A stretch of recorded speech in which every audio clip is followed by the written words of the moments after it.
Maybe আজকে আমরা এই বছরের সব থেকে বেস্ট বলা যায় তর্ক সাপেক্ষে সেই মনিটরটা রিভিউ করতেছি, which is Jisu Blazewheel MG270L2Q. This MG is not definitely Morris Garage, but 2K 200Hz এর একটা মনিটর আপনারা 23,000 টাকার রেঞ্জের মধ্যে পাচ্ছেন। এন্ড এইটা আমিও চিন্তা করছিলাম কেমন ব্র্যান্ড কি হবে, বাট আউটস্ট্যান্ডিংলি যে রেজাল্টগুলো পাইছি সেটা আমরা through out the whole video রিভিউর মাধ্যমে শেয়ার করব। কি পাচ্ছি, ব্র্যান্ডের অরিজিন কি, কেমন হবে নেওয়া, কেমন কি ব্যাপার স্যাপার, প্যানেলের ক্যালিবার কেমন, সবকিছু নিয়ে আলোচনা থাকবে। সাথে আমি আছি অনুরাগ রিসেন্ট টেকনিক বাংলাদেশ। চলুন যাক আমাদের একটা জিসো মনিটরের জীবন কাহিনী রিভিউর ভিডিওতে।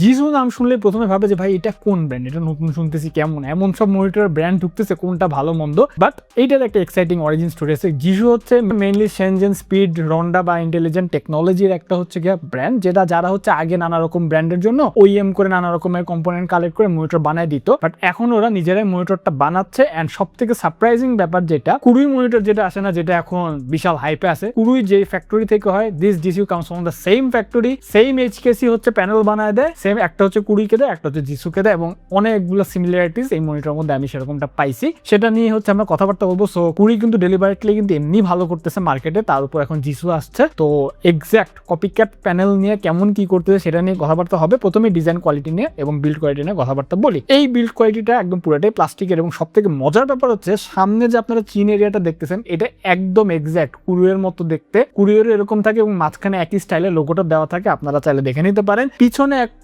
বোয়িং ইঞ্জিনের টাইপের মতো একটা ডিজাইন দিছে, এটাকে ওরা ব্লেজ হুইল বলছে, একটু আমার প্লেনের ইঞ্জিনের মতো লাগছে। এন্ড দুটো লাল রঙের স্ট্রাইপ আছে। এখানে যে লাল রংটা আছে এটাও কিন্তু কুরুইয়ের যে লাল রংটা এক্সাক্ট সেম কালার, ঠিক আছে। বেস প্লেট নিয়ে যদি কথাবার্তা বলি, সিমছাম হচ্ছে আপনার যেরকমটা থাকে প্লাস্টিকে, এবং যে মেকানিজমটা আছে আপনার অ্যাডজাস্টমেন্টে, সেটা জাস্ট টিল্ট মেকানিজম দিচ্ছে, -5 থেকে -20 ডিগ্রি পর্যন্ত যাচ্ছে। সো মোটামুটি এই বাজেটের মধ্যে যা যা দেওয়ার তাই দিছে। বাট সব থেকে ল্যাকলাস্টার যেটা, ওরা ওদের ব্লেজ হুইলের কোহেরেন্স ডিজাইনে মেনটেন করতে যে এখানে কোনো ভেসা মাউন্টিং প্যানেল দেয় না, it wasn't a good thing. আসলে VESA mounting panel is very important, কিন্তু অনেকে আবার আমরা চিন্তা করি যে আচ্ছা ঠিক আছে, একটা মনিটর কিনে চালাবো, সেটা আমরা হয়তো বা আর্মে লাগাবো না, একটা মনিটর চালাবো, থাকুক না স্ট্যান্ডের উপর, তাদের জন্য ঠিক আছে। বাট ইট উইল বি আপনার considered as a minus point আর কি। এরপর যদি আমরা আইও পোর্টস নিয়ে কথাবার্তা বলি, এটাতে কিন্তু আপনার দুইটা ডিপি এবং দুইটা এইচডিএমআই পেয়ে যাচ্ছেন। এইচডিএমআইটা 2.1, বাট তারপর আমি 200 Hz আউটপুট পাইনি মনে হয়। আই থিঙ্ক আমার যে এইচডিএমআই কেবলটা এটা একটু উইক কেবল, এর জন্য পাইনি, পুরান জেনারেশনের কেবল তাই হয়তো বা পাইনি। এন্ড একটা অডিও জ্যাকও পাচ্ছেন। সব মিলে আমি বলবো এইখানে যদি আমি বিচার বিবেচনা করি ডিজাইন এবং build quality, design was good, আপনার বিল্ড কোয়ালিটি ভালো ছিল, বাট একটা ফ্ল হচ্ছে ভেসা মাউন্টিংটা না থাকে, এর জন্য আমি 10-এর মধ্যে 7.5 দিয়ে দিচ্ছি। এরপর আমরা যেটাতে যাবো সেটা সবচেয়ে ইম্পর্টেন্ট, সেটা হচ্ছে ডিসপ্লে এন্ড প্যানেল কোয়ালিটি। যেহেতু এইচকেসির প্যানেল দেখ সেম প্যানেল এস কুরুই, ভেরি গুড হওয়ার কথা। এটা একটা 2K 200 Hz এর ট্রু 8-বিট প্যানেল, যেটা আমরা যখন একটু স্পাইডার এক্সপ্লোর ভাষাতে যদি কথাবার্তা বলি, ইট ওয়াজ 100% sRGB, 76% AWB এবং 87% DCI-PT কালার গেমোড কভারেজ দিচ্ছে। প্রিটি নাইস বলতে হবে। 23,000 টাকা 23,500 টাকা রেঞ্জের বাজেটের মধ্যে যদি আমরা কথাবার্তা বলি, Adobe RGB একটু কম থাকলো, বাকি দুইটাতে কিন্তু মোটামুটি ভালো দিক দিয়ে পুষাই দিছে বলতে হবে। ব্রাইটনেস যখন আমরা মেজারমেন্ট করলাম তখন দেখলাম এটা কিন্তু 300 নিটস ক্লেম করলো, 310 নিটসের মতো ব্রাইটনেস দিচ্ছে, উইচ ইজ ফাইন। ইনডোরের জন্য ঠিকই আছে, প্লেন্টি এনাফ, কোনো রকমের কোনো প্যারা হবে না। এরপর যখন আমরা একটু এটা কন্ট্রাস্ট রেশিওতে গেলাম, দেখলাম যে 1243:1 কন্ট্রাস্ট রেশিও দিচ্ছে, which is really good. 12:1 claim করে, এবং 2K মনিটর থেকে কিন্তু আমরা এই ধরনের কন্ট্রাস্ট রেশিও কিন্তু ডিজার্ভ করি। জিসু কিন্তু এটা আমাদের এই মনিটরে ডেফিনেটলি দিচ্ছে। এরপর যদি একটু ব্ল্যাক পয়েন্টটা দেখি, 0.28 black point, pretty decent, no cap. এবং যদি ডেল্টা এভারেজ নিয়ে কথা বলতে বলি, আউট অফ দ্য বক্স মনিটরটা ফ্যাক্টরি থেকে যখন আসে 2.8 ডেল্টা এভারেজ নিয়ে আসে, বাট যেইটাকে আমি ক্যালিব্রেশন করে নিলাম এক্সটেন্ডেড ভেরিফিকেশন প্রোফাইলে, কিন্তু এটা 0.24 এর মতো ডেল্টা এভারেজ দিচ্ছে, হুইচ ইজ কোয়াইট নাইস। এবং আমি আমার এক্সপিরিয়েন্সে কিন্তু মোটামুটি এটা পাইছি। আমি যখন মনিটরটা ইউজ করলাম, আমি খুলে যখন ইউজ করা শুরু করলাম, বুঝলাম যে this is a good 2K panel. এবং পুরোই থান্ডারবোল্টের যে ফ্লেভারটা আছে এক্সাক্ট সেম ফ্লেভারটা আমি এখানে পাইছি। The contrast ratio is really good. কালারটা মোটা দাগে নিউট্রাল হলো, হালকা রেডের দিকে একটু বুস্ট থাকে, যেটা ক্যালিব্রেট করে নেওয়ার পর একদম ঠিক হয়ে যায়। নিউট্রাল প্রোফাইলে আপনারা কালার পাবেন, ব্লু গ্রিন সবগুলো মোটামুটি ব্যালেন্সিভ আকারে পাবেন। রেডটাকে একটু স্লাইড ব্যালেন্স করতে হয়, বাট তারপরে যদি আপনারা out of the box factory calibrated ভাবেও চালাও, কোনো রকম কোনো প্যারা পাবেন না। আমি এইটাতে নানা রকমের কন্টেন্ট দেখছি, খুবই মজা পাইছি। Text sharpness, text clarity was really good. মনিটরটা লাইট দিচ্ছিল, ঠিক আছে। অনেক 2K প্যানেল আছে একটু ড্যাম লাগে, ওকে ফাইন, মনে হচ্ছে যে কালারটা ঠিক মতো পপ করতেছে না, বা ঠিক মতো আমাকে লাইভলি যে রিফ্রেশমেন্টটা সেটা দিচ্ছে না। বাট জিসুতে এই ধরনের আমি কোনো রকমের কোনো কমপ্লেন পাই না। প্রিটি ডিসেন্ট, অন্তত 23,500 টাকা রেঞ্জের একটা মনিটর মধ্যে it's pretty decent colour performance, no cap. I am very happy, কারণ এই বাজেটের মধ্যে যে আমি এই ধরনের জিনিস পাচ্ছি, অনেক বেশি দামি মনিটরেও আমরা অনেক সময় কিন্তু সেগুলো পাই না। তো এইখানে আসলে আমি বলবো প্যানেল ট্যানেল সব মিলে, এবং আপনারা যে বেঞ্চমার্ক গুলোও দেখলেন 10 10-এর মধ্যে ডেফিনেটলি 9 দিয়ে দেওয়া যায়, নো ক্যাপ। খালি একটু যদি Adobe RGBটা বাড়াইতে পারতো তাহলে I have been very happy. এরপর আমরা যেটা নিয়ে কথাবার্তা বলবো, দ্য লেজেন্ডারি সেগমেন্ট গোস্টিং। এইগুলো মনিটর আসেই ব্র্যান্ডিং করে যে ভাই এটা একটা গেমিং মনিটর, এই সেই হবে। তো gaming monitor 1 millisecond response time, 200 hertz 240 hertz এগুলো বলে, বাট যখন আমরা OSRTD দিয়ে মেজার করি তখন দিতে অবস্থা খারাপ। এই মনিটরে কুড়ির মতো সেম একটা লো, মিডল, হাই তিনটা হচ্ছে রেসপন্স টাইমের মোড পাবেন। এর মধ্যে আমি দেখলাম যে মিডল যে রেসপন্স টাইমের মোডটা এটা সবচেয়ে ভালো। খেয়াল করে দেখবেন এটা 200 হার্জের মনিটর, অর্থাৎ 1000/200 5 মিলিসেকেন্ড হচ্ছে এটা রিফ্রেশ উইন্ডো। বাট আমি যখন অ্যাভারেজ পারসিভ টাইমটা মাপলাম মিডিয়ামে, তখন দেখলাম যে এটা কিন্তু মোটামুটি 4.38 মিলিসেকেন্ডের মতো দিচ্ছে, which is insanely good for this price panel. এবং অনেক দামি দামি মনিটরে আমি এই ধরনের অ্যাভারেজ পারসিভ টাইম পাই নাই। Refresh rate compliance was so high, 70%-এর মতো ইমপ্রেসিভ পারফরমেন্স। মানে এই ধরনের মনিটরে যে আমি এত কম দামি মনিটরে যে এই ধরনের পারফরমেন্স পাবো, আই হ্যাভ নেভার থট। এবং গেমিং এ কিন্তু এটা একটা মার্ক দেওয়ার জন্য মোটামুটি এসে পড়ছে। সিমিলার রেজাল্টটা আমি এখানে ইনভার্স গোস্টিংও তেমন পাই না। সিমিলার যখন আমি UFO গোস্টিং টেস্টও দেখলাম, এখানে কিন্তু আপনারা গোস্টিং এ তেমন কোনো ট্রেল পাবেন না। খুবই সুন্দর ডিসেন্ট এক্সপিরিয়েন্স করছে। স্পেশালি আমার বলতে হবে 35 থেকে 40 হাজার টাকার মধ্যেও যে গেমিং প্যানেলগুলো আসে 2K,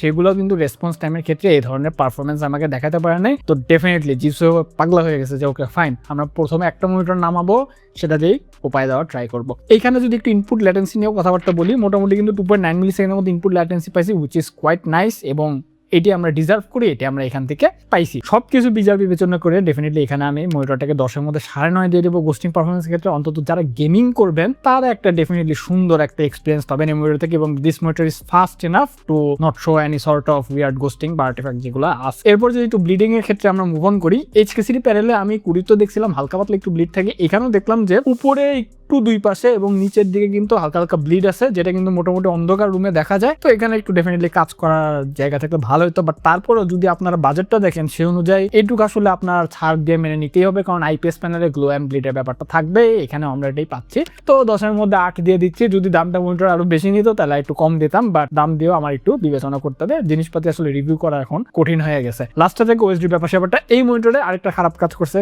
খারাপ যেটা ওরা জয়স্টিক OSD তে না যেটা ফরজ এখন, ওরা হচ্ছে বাটন OSD তে গেছে। Button OSD is always a Messi thing. এখানে আপনি যখন আপনার মনিটরটা কন্ট্রোল করবেন তখন আপনি বুঝবেন না যে ওকে ফাইন কোনটা কি করতেছেন, কোন বাটন দিলে কি ফাংশন, একটু অভ্যস্ত হতে টাইম লাগে, তারপরে যে হয় বা বেশি তো ইউজ করেন না, তো প্রতিবার এটা নতুনের মতো লাগে। হ্যাঁ, OSD যদি মেনুটা দেখেন এখানেও কিন্তু লাল কালো, অর্থাৎ 20-এর যে OSD মেনুটা হয় দেখতে একদম মোটামুটি ওই রকমই আছে। 20-টা একটু সফিস্টিকেটেড, বাট মোটামুটি মোটা থাকে সেম থিমের আর কি। এই মনিটরটার যে OSD সেটা একটু লিমিটেড মনে হয়েছে। যে মোডগুলো আছে, ফটো মোড, মোবা মোড, এগুলো আছে। sRGB মোড টোড নাই, অর্থাৎ ওরা ওইদিকে একটু কম ফোকাস করছে। বাট ভালো জিনিস হচ্ছে গামার কন্ট্রোলটা আছে, আর মোটামুটি ছোটখাটো যে শার্পনেস, কালারের যে ব্যালেন্স, তারপর যা থাকে আর কি ওগুলো আছে। তো খুব একটা মোটা থেকে কমপ্লেন করার জায়গা নেই। The only thing I can complain about this OSD is this button OSD। আমার এটা পছন্দ না। তো এখানে মার্ক কাটতে হচ্ছে, 10-এর মধ্যে 7 দিয়ে দিচ্ছি। বাট ডেফিনেটলি OSDটা কিন্তু আপনার হ্যান্ডে আসতে পারে। তো এই ছিল মোটামুটি আমাদের যে টোটাল স্কোর। যদি আমরা অ্যাকুমুলেট করি তাহলে দেখি যে মনিটরটা কিন্তু 50-41 পে এক্সিলেন্ট ক্যাটাগরিতে ঢুকে যাচ্ছে। বাট আমি বলবো 23-23.5 হাজার টাকার মনিটর একটা কিন্তু আপনার এই রেঞ্জে যখন আপনি এই ধরনের জিনিস পাচ্ছেন, বেসিক যে দুইটা জিনিস সেটা হচ্ছে প্যানেলের কোয়ালিটি প্লাস হচ্ছে গেমিং পারফরমেন্স কেমন, এখানে কিন্তু এই প্যানেলটা ভালোভাবে উতরে যাচ্ছে। তো HKCর হাত ধরে জিসু খুব ভালো একটা কাজ করছে আপনার বলতে হবে। স্পেশালি এই বাজেটের রেঞ্জে I think one of the best monitor হিসেবে কিন্তু আপনার নাম লেখা থাকবে। জিসু মনিটরগুলো বাংলাদেশে ইম্পোর্ট করেছে ব্রাইট ইন্টারন্যাশনাল, এবং ওদের 3 বছর ওয়ারেন্টি দিচ্ছে মনিটরে। তো ওয়ারেন্টি নিয়েও কোনো প্যারা নেই, এবং ওরাও বলছে যে ভাই we are pretty confident about our monitor, আপনি যা খুশি ভিডিওতে বলেন, আমি যা খুশি বললাম। বাট ল্যাকলাস্টার থাকতেছে, বেস অ্যামাউন্ট নাই, OSD-র ব্যাপারটা। আর যদি এই মনিটরগুলোতে একটু অল অ্যাডজাস্টমেন্ট ফিচার পাওয়া যায়, খারাপ কি, ঠিক আছে, মন্দ তো না, বাট দিবে না, কোম্পানি গেট কিপ করে এগুলাকে আর কি এভাবে। বাট আমি বলবো যে এই মনিটরটা ইউজ করে আমি ফাইনালি বেশ ভালো হ্যাপি হয়েছি, কারণ এগেইন 23-24 হাজার টাকার রেঞ্জের মধ্যে এই ধরনের মনিটর ইটস রিয়েলি নাইস। তো ভিডিওটা কেমন লাগলো এখানে শেষ করছি, জানাবেন, নিচে কমেন্ট করে জানাতে পারেন। আমাদের একটা গ্রুপ আছে টেকনিক বাংলাদেশ, সেখানে জয়েন হয়ে যেতে পারেন। তো দেখাবো অন্য কোনো ভিডিওতে। Good bye and definitely I will catch on the next one.